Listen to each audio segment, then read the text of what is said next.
Welcome back to my YouTube channel. दोस्तों, आज के इस वीडियो में हम बात करेंगे कि जो हमारा MPH 004 सब्जेक्ट है क्वांटम मैकेनिक्स 1, उसका जो लास्ट पेपर हुआ था, प्रीवियस पेपर, उसमें कौन कौन से क्वेश्चन आए थे, उसका डिटेल्ड आंसर्स हम इस वीडियो में करने जा रहे हैं। जो स्टूडेंट्स मेरे चैनल पर नए आए हैं वो मेरे चैनल को सब्सक्राइब कर लीजिए और अपने दोस्तों के साथ शेयर कीजिए। मेरा चैनल पर आपको इग्नू MSc फिजिक्स से रिलेटेड हर इन्फॉर्मेशन समय समय पर मिलती रहेगी।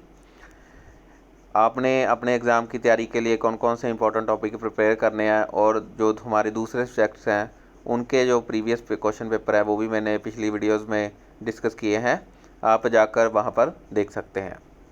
अगर आपकी कोई क्वेरी है तो मुझे कमेंट बॉक्स में लिखिए, मैं आपकी उस क्वेरी को जल्दी ही सॉल्व करूँगा, वीडियो के माध्यम से भी और आपको कमेंट बॉक्स में भी रिप्लाई करूँगा। चलिए, आज के इस वीडियो में हम जो हमारा क्वांटम मैकेनिक्स 1 का पेपर था वो हमारा 2 घंटे का पेपर था और उसको जो मैक्सिमम मार्क्स थे वो कितने थे, 50 मार्क्स। और आपको पास होने के लिए मिनिमम जो है हमारे 20 मार्क्स स्कोर करने होंगे। दोस्तों, इस पेपर में हमने सिर्फ 5 क्वेश्चन अटैम्प्ट करने थे। हमारे पास 8 क्वेश्चन दिए हुए हैं, उनमें से कोई 5 हमने अटैम्प्ट करने थे। और आपको क्योंकि इसमें कुछ ना कुछ न्यूमेरिकल पोर्शन भी आता है, तो आप जो आपका कैलकुलेटर है वो आपके साथ लेकर जा सकते हैं, कैलकुलेटर को यूज़ कर सकते हैं न्यूमेरिकल की वैल्यू फाइंड आउट करने के लिए। तो जो हमारा फर्स्ट क्वेश्चन था उसमें हमारे पास 2 पार्ट थे, 1A एंड 1B, दोनों 5-5 मार्क्स के क्वेश्चन थे।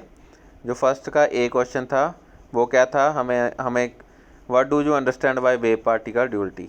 जो हमारा वेव पार्टिकल ड्यूअल कंसेप्ट होता है उसको हमने डिफ़ाइन करना था, उसकी एक्सप्लेनेशन देनी थी। फिर उसने पूछा था explain why we don't observe the consequences of wave particle duality in our day to day experiences. जो हमारे डेली लाइफ पे एक्सपीरियंसेस होते हैं उसमें हम जो वेव पार्टिकल ड्यूअलिटी होती है उसको क्यों नहीं एक्सपीरियंस कर सकते, उसको क्यों नहीं ऑब्जर्व कर सकते, उसकी हमने एक्सप्लेनेशन देनी थी।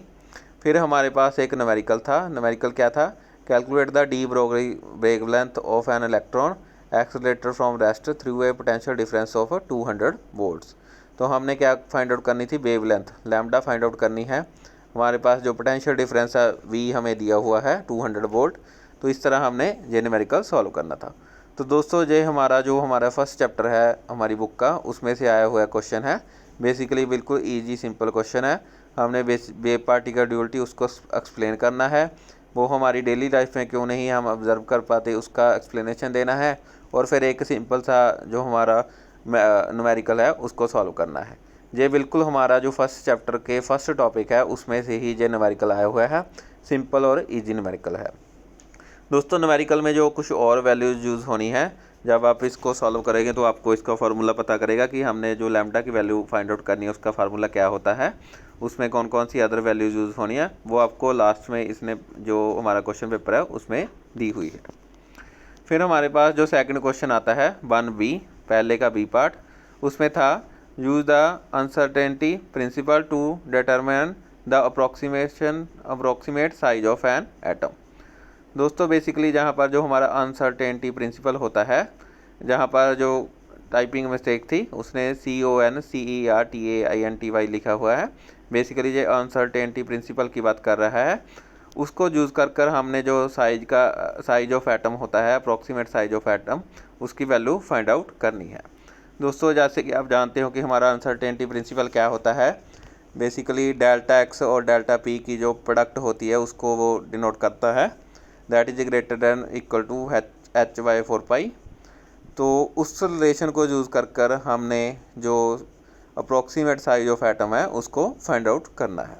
तो दोस्तों, इस तरह जो हमारा फर्स्ट क्वेश्चन है बिल्कुल इजी क्वेश्चन बन जाता है, आप इसको इजीली अटैम्प्ट कर सकते हैं, इसके दोनों पार्ट आप कर सकते हैं। ये हमारे जो फर्स्ट और सेकंड चैप्टर है उन दोनों में से ये क्वेश्चन आया हुआ है। चलिए, अब हम बात करते हैं हमारे सेकंड क्वेश्चन की। ये हमारा 10 मार्क्स का हमारा क्वेश्चन होगा। इसमें बेसिकली उसने 2 चीज़ें पूछी हैं, दोनों 5-5 मार्क्स की होंगी। तो क्वेश्चन क्या है, the wave function for a particle is given by, wave function दिया हुआ है ψx is equal to n(a²-x²। जो हमारी x की वैल्यू है वो क्या है, -a से लेकर a तक, और इसके अलावा -a और a को छोड़कर जो बाकी रीजन हैं हमारे, उसमें जो वैल्यू है वो क्या होगी, 0। तो बेसिकली हमने जो हमारा वेव फंक्शन साई एक्स है वो क्या लेना है, N A square minus X square.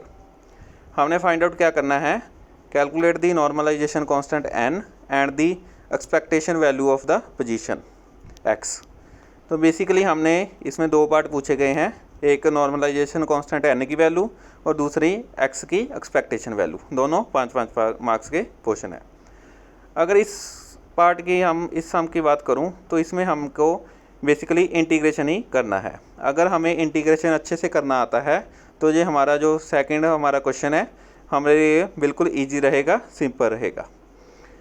आपने जब नॉर्मलाइजेशन कांस्टेंट एन की वैल्यू फाइंड आउट करनी है तो आपने इसकी नॉर्मलाइजेशन कंडीशन होती है हमारे पास, क्या होती है, साई इंटू साई स्टार, उसका जो इंटीग्रेशन है उसको हमने 1 के इक्वल रखना होता है। तो हमारा जो साई फंक्शन है वो है एन इंटू ए स्क्वायर माइनस एक्स स्क्वायर, और जो हमारा साई स्टार आ जाएगा वो भी यही रह जाएगा क्योंकि इसमें कोई भी हमारा इमेजिनरी पार्ट नहीं है, तो साई और साई स्टार दोनों सेम रहेंगे। हमारा जो इंटीग्रेशन फंक्शन है वो क्या बन जाएगा, एन स्क्वायर इंटू ए स्क्वायर माइनस एक्स स्क्वायर का होल स्क्वायर।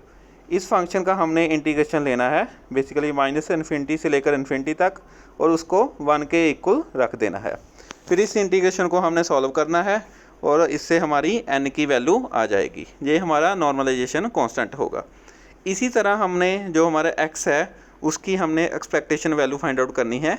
बिल्कुल जैसे हमने n की वैल्यू फाइंड आउट की है उसी तरह जो हमारी एक्सपेक्टेशन वैल्यू होती है उसमें भी हमने बेसिकली इंटीग्रेशन ही फाइंड आउट करना होता है, लेकिन उसमें हमारा क्या होता है, जो हमारा साई और साई स्टार होता है उसके बीच में x आ जाता है। तो इस तरह हमारे पास तीन जो हमारी बेसिकली हम कह सकते हैं कि तीन फंक्शन बन जाते हैं, साई, एक्स और साई स्टार। इसका हमने इंटीग्रेशन फाइंड आउट करना होता है। तो इस तरह दोस्तों ये हमारा जो हमारा सेकंड क्वेश्चन है ये होली सोली इंटीग्रेशन पर डिपेंड करता है। आपको इंटीग्रेशन कितनी अच्छे से सॉल्व करना आता है उससे आप ये हमारा क्वेश्चन है वो कर सकते हैं। दोस्तों एग्जाम से रिलेटेड आपको इस तरह का क्वेश्चन पूछा ही जाना है, इसलिए आप इस क्वेश्चन को अच्छे से कर लीजिए। आपको स्टेटमेंट चेंज की जा सकती है, लेकिन इस तरह का नॉर्मलाइजेशन कांस्टेंट फाइंड आउट करने का जो एक क्वेश्चन है आपको एग्ज़ाम में आना ही आना है। फिर हमारे पास जो थर्ड क्वेश्चन आ जाता है उसमें हमने क्या करना है, write the time independent Schrodinger equation for a particle of mass m moving in a step of potential defined by. हमारे पास क्या दिया हुआ है, स्टेप ऑफ पोटेंशियल का फंक्शन दिया है bx is equal to 0 for x less than equal to 0। जब हमारे पास x लेस देन 0 है तो फंक्शन की वैल्यू क्या है, 0, और जब हमारे पास x ग्रेटर देन 0 है तब हमारे पास फंक्शन की वैल्यू है u बेसिकली ग्रेटर देन 0 है। हमें बाउंड्री कंडीशन क्या फाइंड आउट क्या करना है, state the boundary conditions and solve the Schrodinger equation when the energy of the particle E is less than u। हमारे पास जो पार्टिकल की एनर्जी E दी हुई है वो u से लेस देन दी हुई है। Determine the reflected and transmitted probability densities. तो बेसिकली दोस्तों ये हमारी स्टेप ऑफ पोटेंशियल की जो प्रॉब्लम है उससे रिलेटेड हमारे पास ये क्वेश्चन है। जो आपका जब आप इस क्वेश्चन को बेसिकली आप इस टॉपिक को अपनी बुक से कवर करोगे तो आपके पास इसमें 2-3 पार्ट्स आएंगे। जब हमारे पास एनर्जी की वैल्यू लेस देन u होगी, किसी केस में ग्रेटर देन u होगी, किसी केस में इक्वल टू u होगी। तब आप जब इसको करोगे तो आपको समझ में आ जाएगा कि इस क्वेश्चन में हमने क्या करना है। ये बेसिकली एक सिंपल क्वेश्चन है आपके लिए।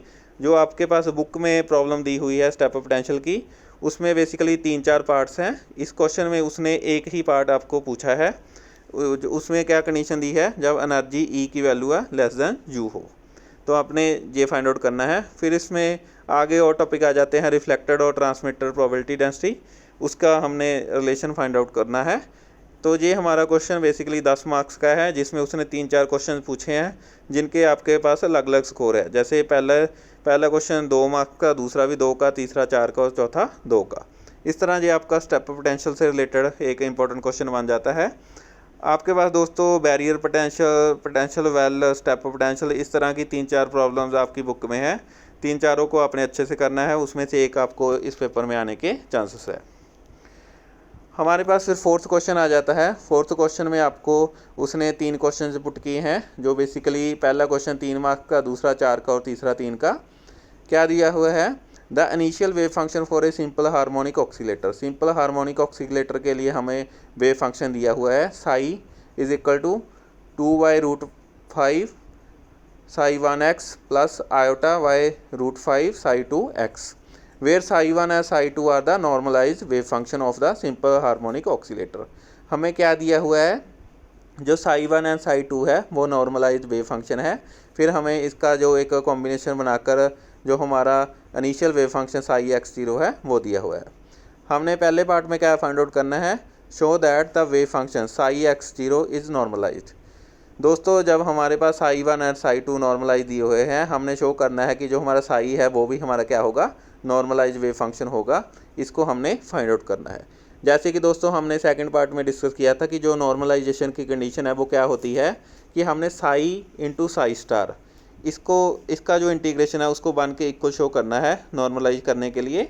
तो जब आप इस प्रॉब्लम को सॉल्व करोगे psi इंटू साई स्टार लगाकर उसका इंटीग्रेशन फाइंड आउट करोगे तो वो ऑटोमेटिकली आपके पास क्या आ जाएगा, 1 आ जाएगा, क्योंकि जो आपका psi 1 एंड psi 2 है वो आपको नॉर्मलाइज दिए हुए हैं। जब आप psi 1 का psi 1 स्टार से और psi 2 का psi 2 स्टार से इंटीग्रेशन लोगे तो उसकी वैल्यू ऑलरेडी आपके पास 1 होगी। तो इसी तरह आपकी जो psi की वैल्यू है वो भी 1 आ जाएगी। इस तरह हम इसको नॉर्मलाइज शो कर सकते हैं। ये हमारा इजी पार्ट है। फिर हमने सेकंड पार्ट में क्या पता फाइंड आउट करना है, calculate the expectation value of H cap in the state psi x0। तो हमारा जो हैमिल्टोनियन एच होता है उसकी हमने एक्सपेक्टेशन वैल्यू फाइंड आउट करनी है। जैसे हमने दोस्तों सेकंड क्वेश्चन में एक्स की एक्सपेक्टेशन वैल्यू की थी, फाइंड आउट की थी, उसी तरह इस क्वेश्चन में हमने जो हमारा एच है हैमिल्टोनियन उसकी हमारी जो एक्सपेक्टेशन वैल्यू है उसको फाइंड आउट करना है। तो वही formula psi h psi star, उसका हमने इंटीग्रेशन फाइंड आउट करना है। फिर थर्ड क्वेश्चन में हमने क्या पता करना है, डिटरमिन psi xt। हमारे पास initial wave function psi x0 दिया हुआ था, अब हमने इससे की वैल्यू कहाँ पर फाइंड आउट करनी है, psi xt पर। तो दोस्तों इसका फार्मूला होता है एक, उस फार्मूले से आप आसानी से इस क्वेश्चन को सॉल्व कर सकते हैं। तो जो हमारा फोर्थ क्वेश्चन है बिल्कुल ईजी और सिंपल क्वेश्चन है, जिसमें आपको 3 पार्ट्स पूछे हुए हैं। तीनों पार्ट्स हमारे इंपॉर्टेंट बन जाते हैं और बेसिकली इसमें आपने इंटीग्रेशन ही बेसिकली सॉल्व करना है। फिर हम बात करते हैं हमारे फिफ्थ क्वेश्चन की। फिफ्थ क्वेश्चन दोस्तों इसमें थोड़ा सा आपको अच्छे से ध्यान से इसकी तैयारी करनी पड़ेगी। ये हमारा बेसिकली स्फेरिकल पोटेंशियल से रिलेटेड अपना क्वेश्चन है। The eigen function for a Hamiltonian with the spherically symmetric potential V r has the form. हमारे पास साई फंक्शन दिया हुआ है जो कि आर वाई का फंक्शन है, आर आर, और जो वाई है वो थीटा और फाई का फंक्शन है। वेयर जो वाई क्या दिया हुआ है, स्फेरिकल हार्मोनिक्स।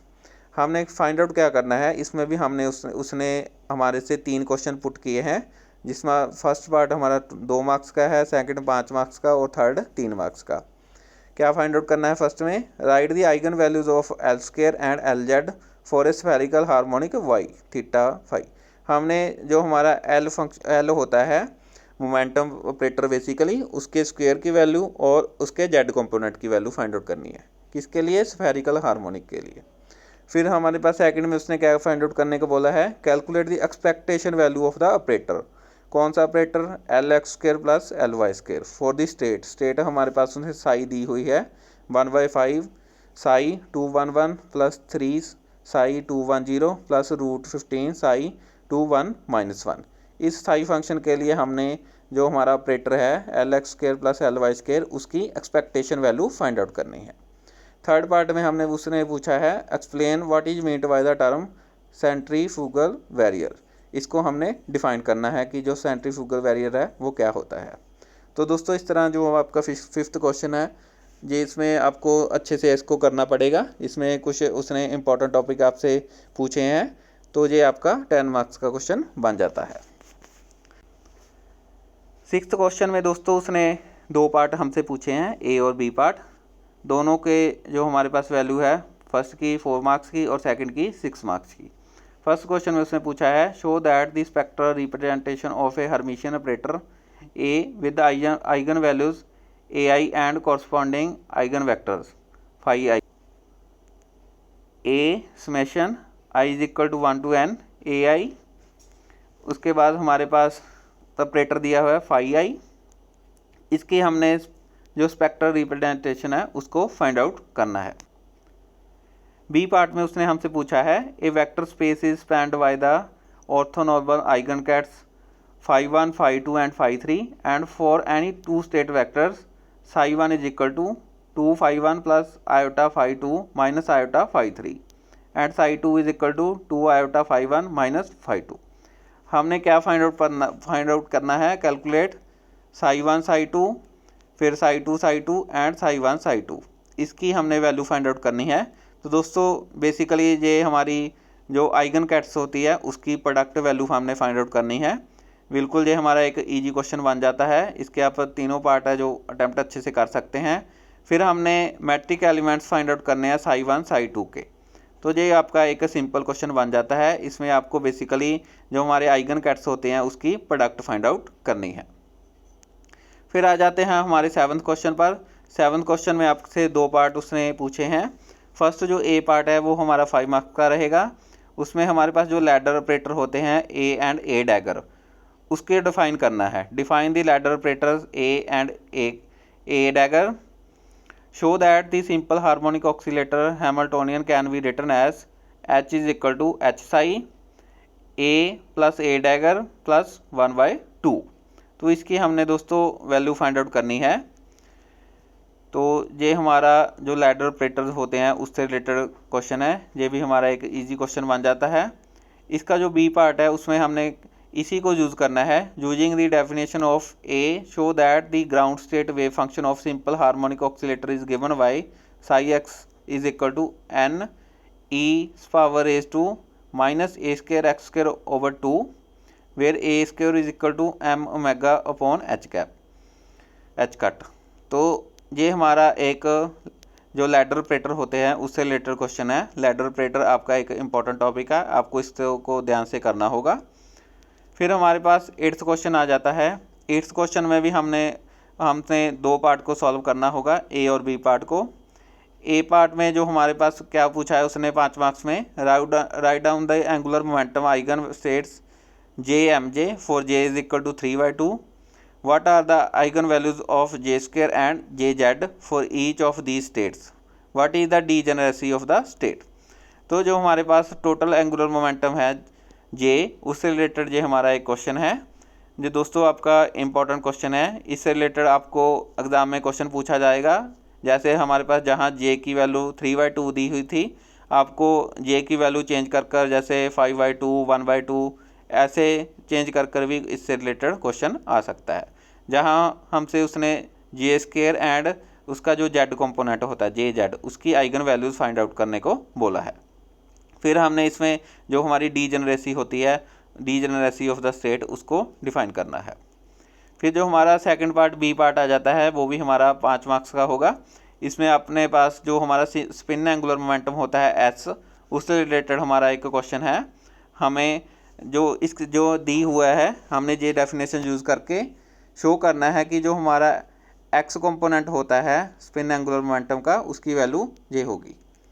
तो दोस्तों ये हमारा एक 5 मार्क्स का क्वेश्चन बन जाता है। तो दोस्तों 8वां जो हमारा क्वेश्चन है वो एंगुलर मोमेंटम से रिलेटेड है। फर्स्ट में हमारा जो जे होता है एंगुलर मोमेंटम, उसके वैल्यू के रिलेटेड क्वेश्चन है, और सेकंड हमारा जो क्वेश्चन है वो हमारा एस स्पिन एंगुलर मोमेंटम से रिलेटेड है। बिल्कुल लास्ट में दोस्तों जो हमने फर्स्ट क्वेश्चन किया था न्यूमेरिकल वाला, उसमें जो वैल्यूज़ यूज होनी है जैसे प्लैंक्स कांस्टेंट की, एच कट की, मास ऑफ इलेक्ट्रॉन और चार्ज ऑन इलेक्ट्रॉन, उसकी वैल्यूज़ हमको दी गई हैं। इसको आप यूज़ कर सकते हैं। आप इस पेपर में दोस्तों कैलकुलेटर का उपयोग कर सकते हैं, क्योंकि आपको न्यूमेरिकल सॉल्व करना है, उसको आप कैलकुलेटर की हेल्प से सॉल्व कर सकते हैं। तो दोस्तों ये हमारा था क्वेश्चन पेपर क्वांटम मैकेनिक्स 1 का। इसमें दोस्तों 8 क्वेश्चन आए थे, आपको सिर्फ 5 क्वेश्चन करने थे। मैंने हर क्वेश्चन आपसे डिटेल में डिस्कस कर लिया है। इसमें कुछ क्वेश्चन दोस्तों टफ भी हैं, तो आप, लेकिन जैसे मैंने आपसे डिस्कस किया कि आप 8 में से 5 क्वेश्चन बहुत ईजिली अटैम्प्ट कर सकते हो। दोस्तों अगर मेरा वीडियो आपको पसंद आया हो तो मेरे चैनल को सब्सक्राइब कर दीजिए और अपने दोस्तों के साथ शेयर कीजिए। आने वाले दिनों में मैं जो हमारे और क्वेश्चन पेपर रहते हैं उसको डिस्कस करूंगा, और जो हमारे बाकी सब्जेक्ट्स हैं उनकी हमने तैयारी कैसे करनी है उसके बारे में बात करेंगे। धन्यवाद।